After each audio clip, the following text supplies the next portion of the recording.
So we need to continue in login form to actually log the user in. So how are we going to do this?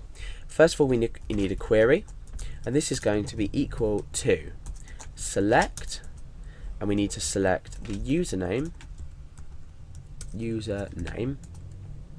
and password from, and let's go reference back to our table to see, from users. So we're selecting from users, where, and then we're going to say username is equal to username, and password is equal to password. So we've constructed here a query where we're selecting the username and password. In fact, we don't even need to do that. Let's just select the ID. So we're selecting the ID from our users table, where the username is equal to Alex in this case, and the password is equal to password in this case. Now we've got one problem already. Password is plain text, and the password stored in the database is MD5 data. So what we need to do here is we need to say MD5 wrapping around the password, which will then automatically convert this to an MD5 value. In fact, no, that's not going to work. I'll tell you why. If the user entered nothing, we're still generating an MD5 hash, so we can get away with not entering a password. So instead of doing that, let's create a new variable, which is probably better, called password hash, and that's going to equal to MD5 of password. So we've created a new variable. Now we can pop this into our query like that. So let's first of all execute this query. So query run equals MySQL query, and let's pop this into an if statement just to check that it works. So if that, then run this block, otherwise something. Now we've actually now predetermined, so if this query is fine and it works, then we can in fact no, we don't need this else here. If this query works, then we can do something with it. And what we need to do with it is we need to check how many rows have been returned. Now, if 0 rows have been returned, we have, if 0 rows have been returned, a username and a password don't match. So a username and a password combination haven't matched, which means they may have entered the correct username, they may have not entered the correct password, or vice versa, they may have entered the correct password but not the right username.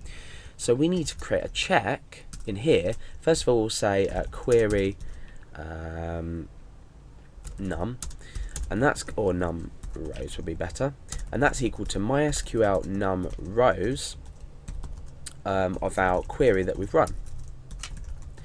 And now we need to perform a check to say if query num rows is equal to 0, no such user exists, otherwise do something else.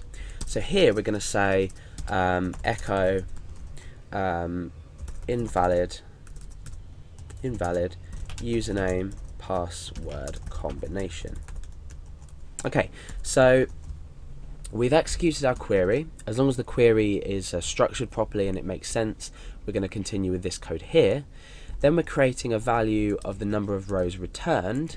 Then we're checking if that equals to 0. If it does equal to 0, it means that the username and password combination don't match, so we echo out a warning to the user and we don't log them in. Otherwise, we need to say OK for now, the user's logged in successfully.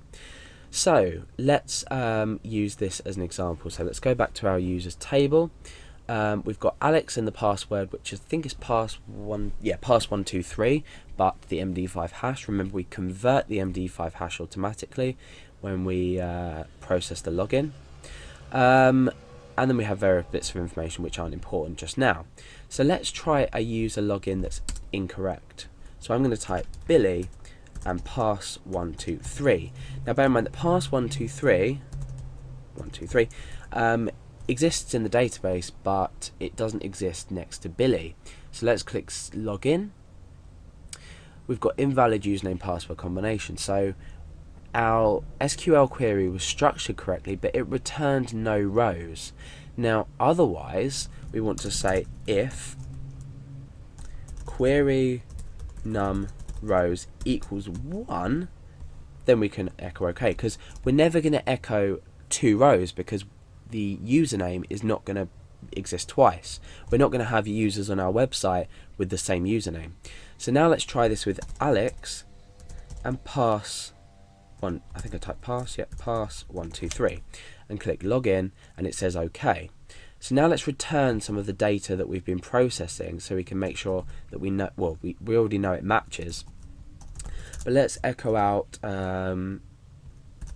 username, and we'll echo out,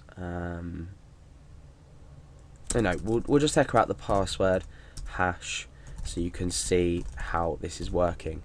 So once we've logged in correctly, username and pass123, you'll see that this is the hash, the password hash of what we've entered, which is starts with 322 and ends with A24. So 322 A24. So we know that it's converted the hash properly. We know that anyway. So now that the user's logged in OK and we've displayed this OK message, we don't actually want to do this. This was just for our purpose. What we now want to do is we want to set a session with the user's ID. So we've selected the ID from the database, but now we need to get this data. So I'm going to say user_ID, and this is going to equal to MySQL result. Remember this function from when we learned specifics on using databases. MySQL result, we're taking the result from the query that we run earlier. We're going for row 0, and we're looking in the ID column. Let's just echo out user ID so we know this works properly. Let's test now with adding another user so we can see if this ID is returned correctly for each user we log in.